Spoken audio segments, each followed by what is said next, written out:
Amen. Amen. Well, good to have everybody here and in the auditorium, and also everybody who is watching online. We began last week study of 1 Samuel. And if you will, please turn in your Bibles or your devices to 1 Samuel chapter 4. That's where we're picking up. Just in case you missed last week, let me give you kind of like they do on the TV shows, previously on Oprah Winfrey, just that kind of thing. Last week, we were introduced to an Israel that was pretty much corrupt. It was Israel's version of the Wild West of the United States back in the 1800s, where it was pretty lawless. And if you want to know why, there's going to be a very interesting study on Wednesday nights as they start the book of Judges. But anyway, go through the book of Judges and you'll find out, you'll get a very, very good idea of what's going on or what Israel was like during this time. It was, as the last verse of Judges says, everybody pretty much did what they wanted to do. At most, they were paying lip service to God. Not taking God or his regulations or his requirements or his commandments at all seriously. And that corruption extended to the top, to the chief priest and his family, the folks that you would expect to be first and foremost the epitome of being religious and observing all the things that God has told his people to do. They're hardly role models here, as we found out. Eli, the chief priest, is probably maybe what we would consider to be a pretty good guy. Maybe not all that bad, but he's weak.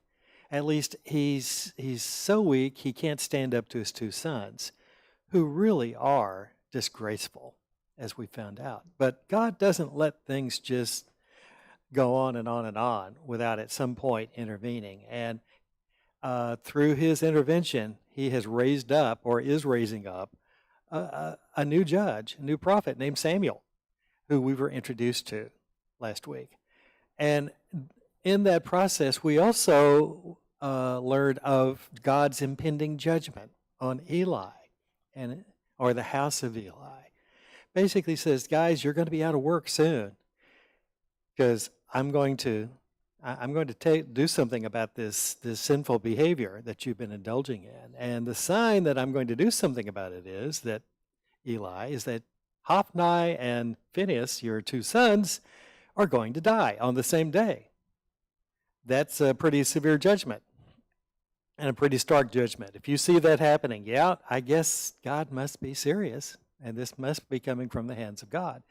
Anyway, in contrast to that, you have Samuel growing up, doing the Lord's work, coming of age. God supports him.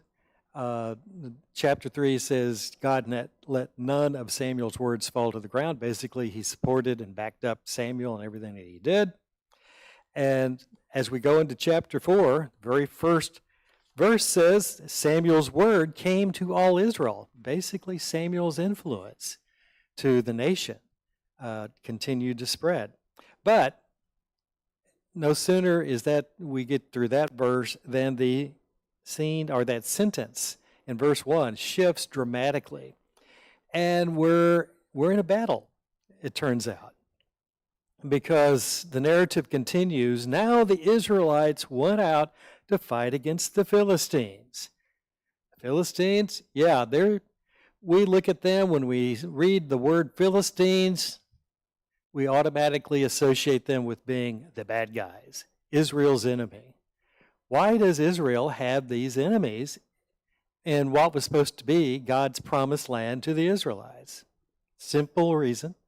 Go back and read chapter 2 of Judges, where the original plan was for the Israelites to go in and completely wipe out the residents of the land, including the Philistines, with God's help and with God's blessing.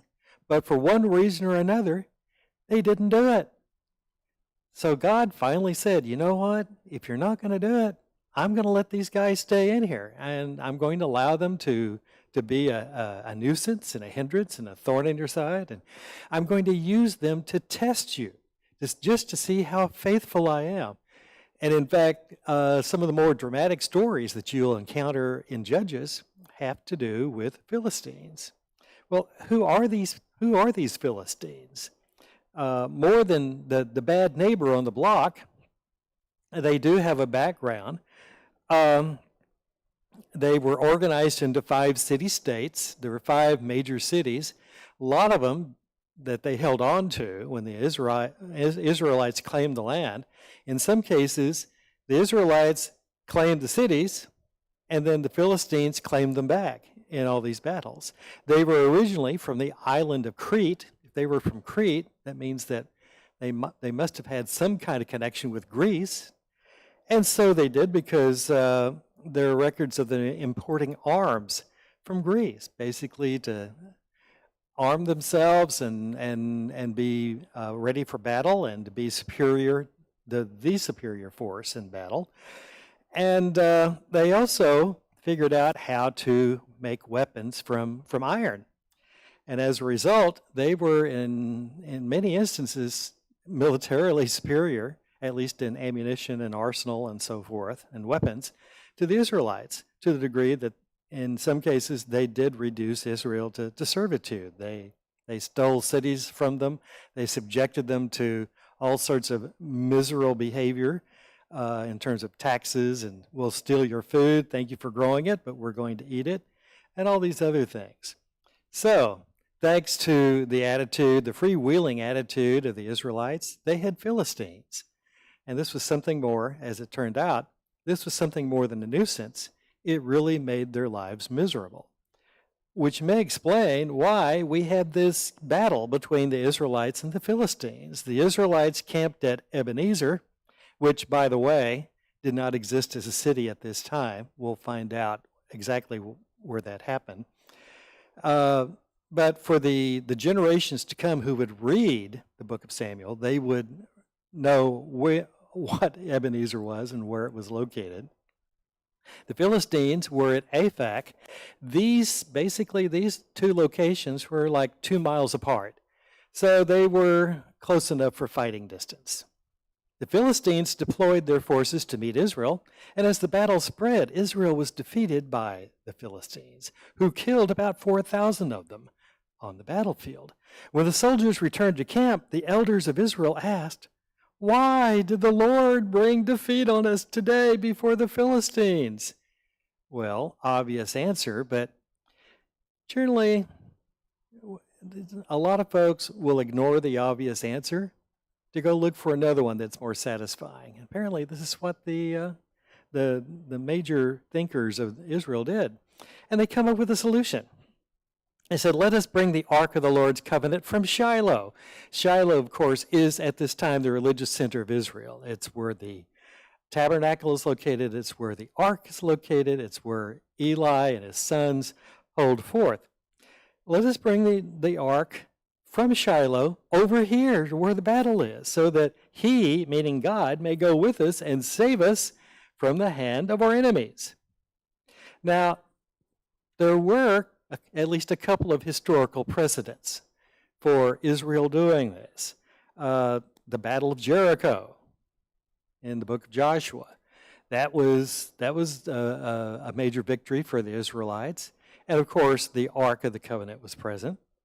And there was another battle that's recorded in the book of Numbers that occurred earlier that had in a battle with the Midianites. And that was great. But the reason that the Israelites were victorious was not necessarily because they had the ark with them. It was because God was with them. That was the important element. So, worshiping God and getting right with God, well, it'd be interesting to see if that thought ever entered anyone's mind. But what did enter their mind was, hey, we've got the ark. It's our ultimate good luck charm. what's it doing there? Just sitting there in the tabernacle at Shiloh. Let's bring it down, and if we have the ark with us, we've got to win. There's no other outcome. So the people sent men to Shiloh, and they brought back the ark of the covenant of the Lord Almighty, who is enthroned between the cherubim. And Eli's two sons, Hophni and Phinehas, were there with the ark of the covenant of God. Probably the two worst people you can associate at this point in time with the holiness of God. But they go along anyway, probably because they feel like, well, I guess we got to if we're going to have the ark, because after all, we're the priesthood. So, verse 5, when the ark of the Lord's covenant came into the camp, all Israel raised such a great shout that the ground shook. Man, it must have been the ultimate pep rally. Can you imagine? It's so much shouting, so much celebration. The ground is shaking, and the Philistines can feel it 2 miles away. Hearing the uproar, the Philistines asked, "What's all this shouting in the Hebrew camp?" When they learned that the ark of the Lord had come into the camp, the Philistines were afraid. "God has come into the camp," they said. "Woe to us! Oh no!" Or if the equivalent of Homer Simpson was there, he'd be saying, "Don't!" You can imagine. "Nothing like this has ever happened before. We're doomed. Who will deliver us from the hand of these mighty gods? They're the gods who struck the Egyptians with all kinds of plagues in the wilderness." Isn't it amazing? The Philistines, who are godless people, have more respect for who God is and what he's done than God's own people. Does that mean that they decide they hold a revival and, hey, let's let's turn to God, let's convert? No. What they do is they adopt the courage of desperation. Their leaders tell them, "Be strong, Philistines, be men, or you will be subject to the Hebrews as they've been to you. Be men and fight." So the Philistines fought. And guess what happens? The expected didn't happen. The unexpected happens. The Philistines fought. The Israelites were defeated. Every man fled to his tent. The slaughter was very great. How much so? Israel lost 30,000 foot soldiers. That's more than 7 times their loss in the earlier battle. If that wasn't bad enough, verse 11, the ark of God was captured, and Eli's 2 sons, Hophni and Phinehas, died. That same day, a Benjamite, a man from the tribe of Benjamin, apparently was a very good runner, or maybe he was a professional runner. He ran from the battle line and went to Shiloh, which was no small thing. Shiloh was like 20 miles away at least, and it was uphill. So this guy had to be in really, really good shape to run as quickly as he did. He ran with his clothes torn and dust on his head. Those are traditional signs of mourning. When he arrived, there was Eli, sitting on his chair by the side of the road, watching because his heart feared for the ark of God. You have to imagine that when he saw them taking the ark of God, slipping the poles in and marching out with it, there must have been some little voice in the back of his head that said, "This is not going to end well." And so it did, and as he's fixing to find out. When the man entered the town and told what had happened, the whole town sent up a cry. Obviously, not a very jubilant cry. Eli heard the outcry and asked, "What's the meaning of this uproar?" And the man hurried over to Eli, who was 98 years old, and whose eyes had failed so that he could not see.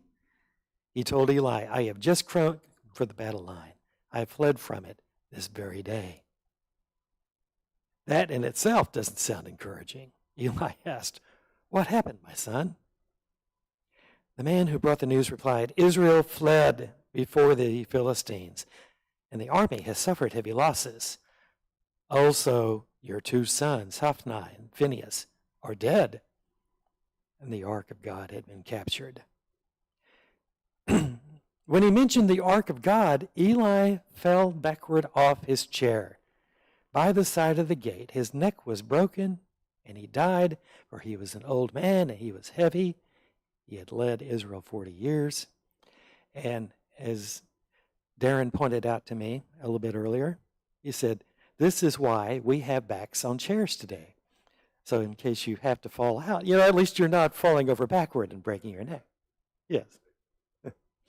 It's as good an explanation as any. Yes.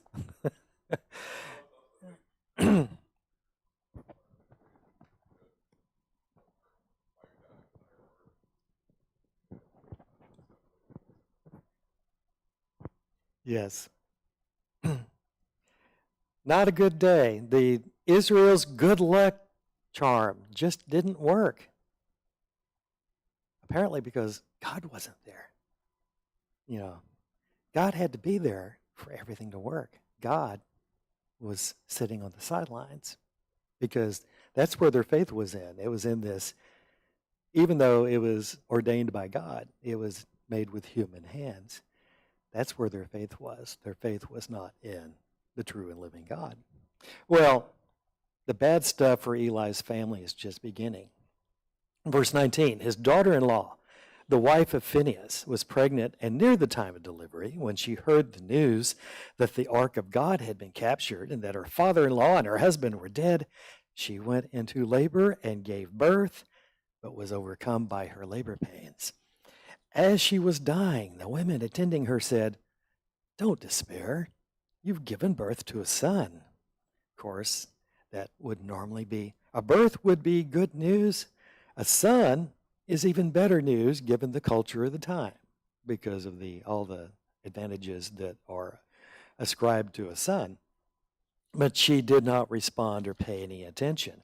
She named the boy Ichabod, such a nice name. The original Hebrew means no glory, saying the glory has departed from Israel because of the capture of the ark of God and the deaths of her father-in-law and her husband. She said, the glory has departed from Israel, for the ark of the God has been captured. And just think, you have to feel for the child, Ichabod. Can you think of anybody in modern or recent times that was named Ichabod? That's a name that doesn't have a lot of glory ascribed to it. Just, Ichabod is bad enough. Just think what the nickname would have been, Icky. If you want to curse a child, just name them Ichabod. The headless horseman, yes. Ichabod Crane. Oh, yes, yeah. Thank you, Walt Disney.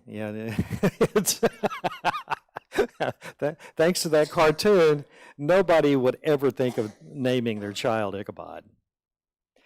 Well, dark days for Israel, dark days for Eli's family. There's, God's judgment is coming to pass both on an immediate and on a long-term level. It's rolling out. And, of course, this also reflects God's judgment on Israel. Dark days continue for the nation. But God was beginning, even though the glory has departed from Eli's family, the glory has departed from Israel. God was in the steps of glorifying himself as we go into chapter 5. And for the Philistines, it's good news, bad news. The good news is the Philistines have the ark of God. The bad news is the Philistines have the ark of God. After the Philistines had captured the ark of God, they took it from Ebenezer to Ashdod. This is one of their major cities. Then they carried the ark into Dagon's temple and set it beside Dagon. Who is Dagon? Well, it's one of their gods. In fact, it's a major god for them. Dagon was In fact, if you go in and look at illustrations of what Dagon was supposed to look like, really weird. You know, if you've ever seen The Little Mermaid on Disney, this was the male equivalent of The Little Mermaid, except he's big, and he is half man, half fish. He's a man, top half. He's got, instead of legs, he's got fins at the bottom half. That is their god. Oh yeah, he's also supposed to be the father figure of Baal, who will come up to be the major god of the godless. But anyway, they carry the ark into Dagon's temple. They set it beside Dagon. It's their new trophy. They're so proud of it. And they figured that their God will be very happy with this ark of a conquered God, or so they think. Verse 3, when the people of Ashdod rose early the next day, there was Dagon, fallen on his face on the ground before the ark of the Lord. They took Dagon and put him back on his place. Well, you know, maybe he was just a little, center of gravity is a little bit off and it just kind of toppled over. Must be coincidence. Put him back up. Verse 4, the following morning when they rose, there was Dagon, fallen on his face on the ground before the ark of the Lord. This time, his head and hands had been broken off and were lying on the threshold. Only his body remained. Gee, if you want to send a message, that should tell them something. No head, no hands, and of course, hands being symbolic of might and strength and power, those are broken off, and same place before the ark of God. Anyway, hands on the threshold, verse 5, that is why to this day neither the priest of Dagon nor any others who enter Dagon's temple at Ashdod step on the threshold. What good that would do, I don't know, but it's one more religious practice. Not only that, the Lord's hand was heavy on the people of Ashdod and its vicinity. He brought devastation on them and afflicted them with tumors. And there are some versions of this manuscript that add, with tumors and rats appeared in their land, and there was death and destruction throughout the city.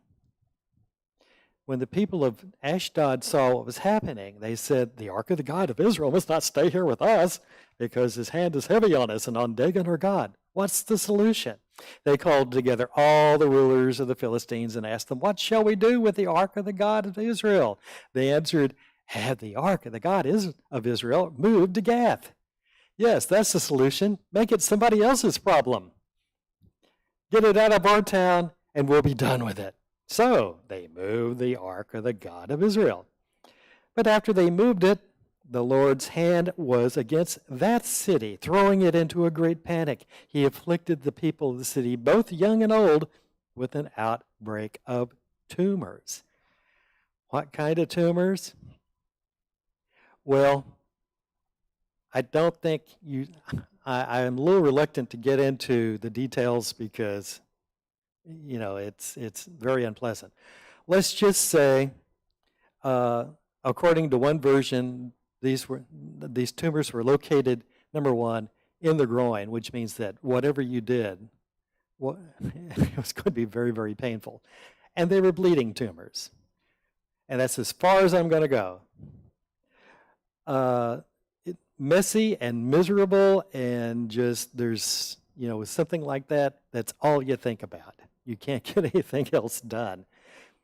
Well, guess what the people of Gath did? Verse 10. They sent the ark of God to Ekron. Hey, it's your problem now. So they thought. As the ark of God was entering Ekron, the people of Ekron cried out because the ark's reputation has preceded it. They know what's coming. And the response is, don't even think of setting it down here.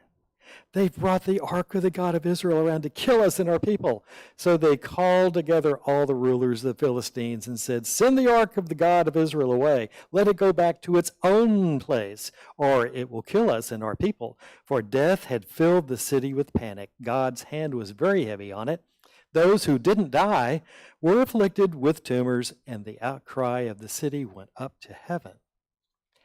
Well, chapter 6, the opening of chapter 6 tells us that the ark was in Philistine territory 7 months. 7 months more than probably the Philistines really wanted to have it, considering all the panic and the death and the misery they were having to deal with it. Why did they hang on to it so long? Good question. So after 7 months, the Philistines called for the priests and the diviners and said, what shall we do with the ark of the Lord? Tell us how we should send it back to its place.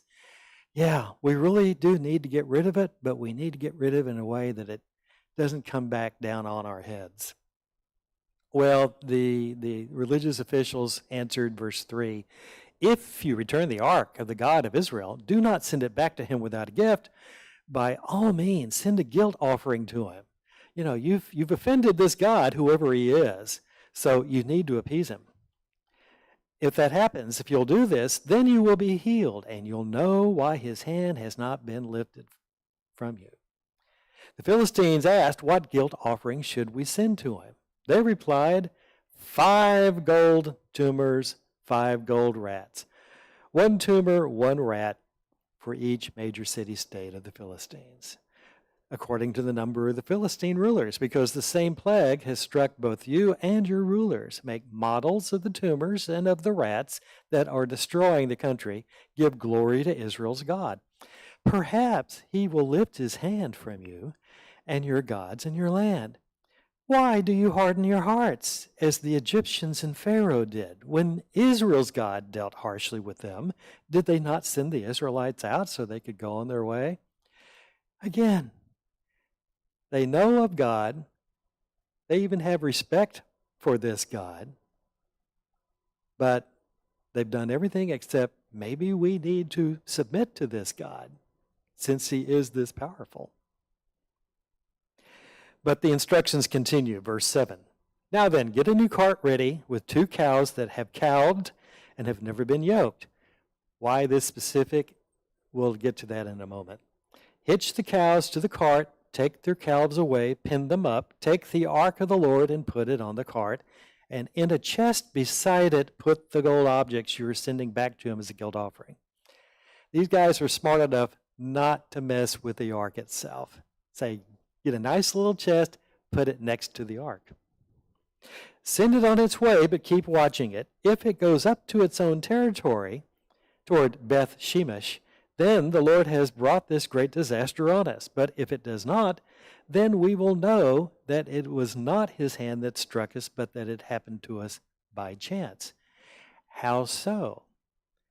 It's in the way they arranged for the mode of transportation, especially the 2 cows that were going to pull the cart. Milk cows you generally do not use for any kind of heavy-duty labor. You don't put a yoke on them because they're going to resist the yoke. And they asked for 2 mother cows who have just had baby cows. What are mama cows going to do when they hear their baby cows brawling? They're going to drop whatever they're doing and go back and take care of the baby cows. So, with all that, basically, they were putting God to the test. If this punishment is really from God, this cart, these cows will not go anywhere. They'll just stay where they are.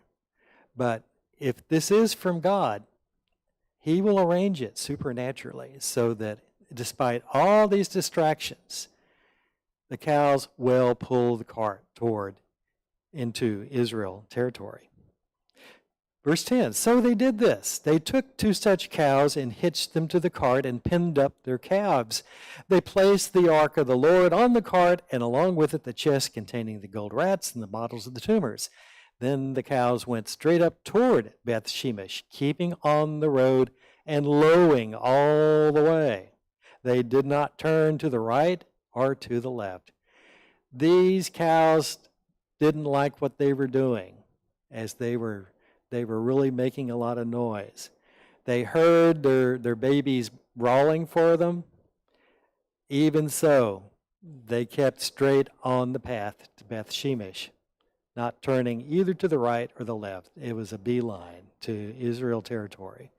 The rulers of the Philistines followed them as far as the border of Beth Shemesh.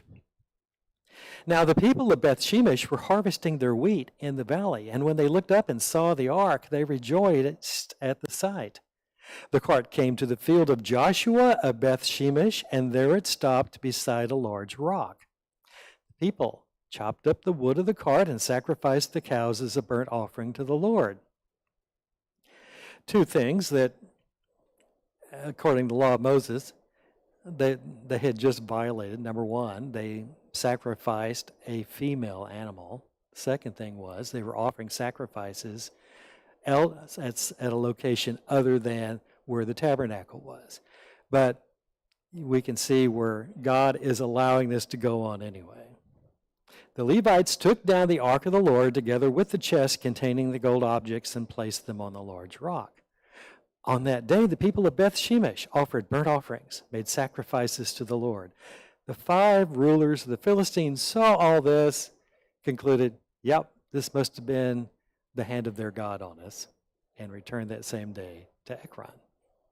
These are the gold tumors that the Philistines sent as a guilt offering to the Lord, one each for Ashdod, Gaza, Ashkelon, Gath, and Ekron. And the number of the gold rats was according to the number of the Philistine towns belonging to the 5 rulers, the fortified towns with their country villages. The large rock on which the Levites set the ark of the Lord is a witness to this day. For those who were at this time reading, or the early initial readers of the book of Samuel, they knew what they were talking about here. That rock is a witness in the field of Joshua of Beth Shemesh. Great day, wonderful day, except for one little itsy-bitsy little thing in which the Israelites were a lot dumber than the Philistines. Philistines knew better than to peek into the Ark of the Covenant, mess with it in any way. Not so much these local residents. God struck down some of the inhabitants of Beth Shemesh, putting 70 of them to death because they looked into the ark of the Lord. You're not supposed to do that, guys. They did it anyway. The people mourned because of the heavy blow the Lord had dealt them. And the people of Beth Shemesh asked, who can stand in the presence of the Lord, this holy God? To whom shall the ark go up from here? Where have you heard this before?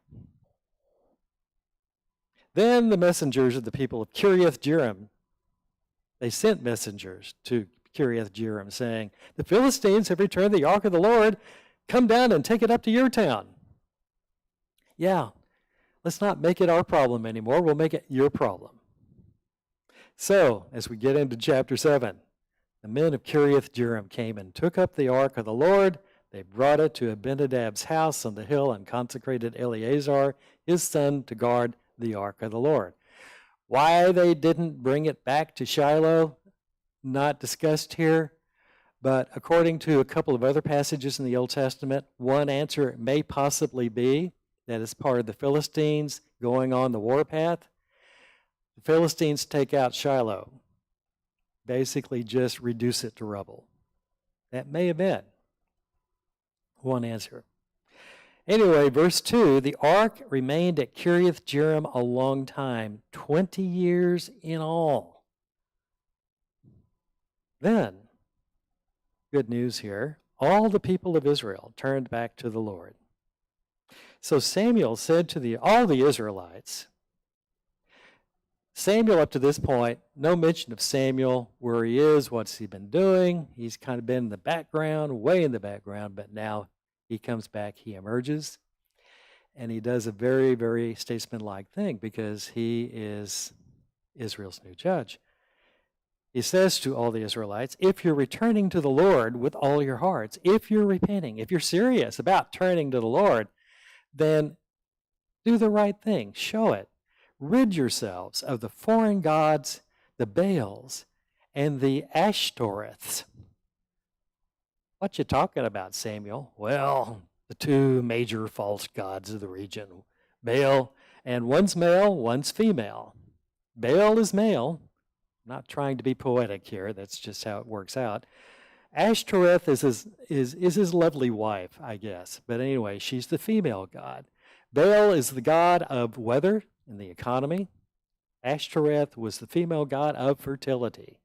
Gee, with two gods like that, you can't miss, right?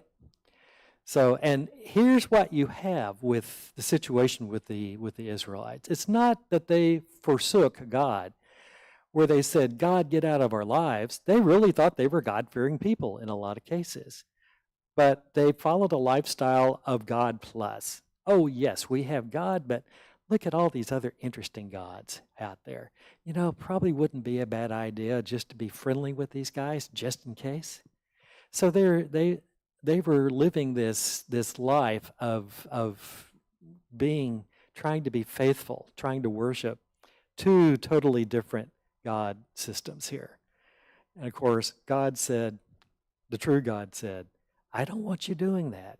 You worship me, and you worship me only.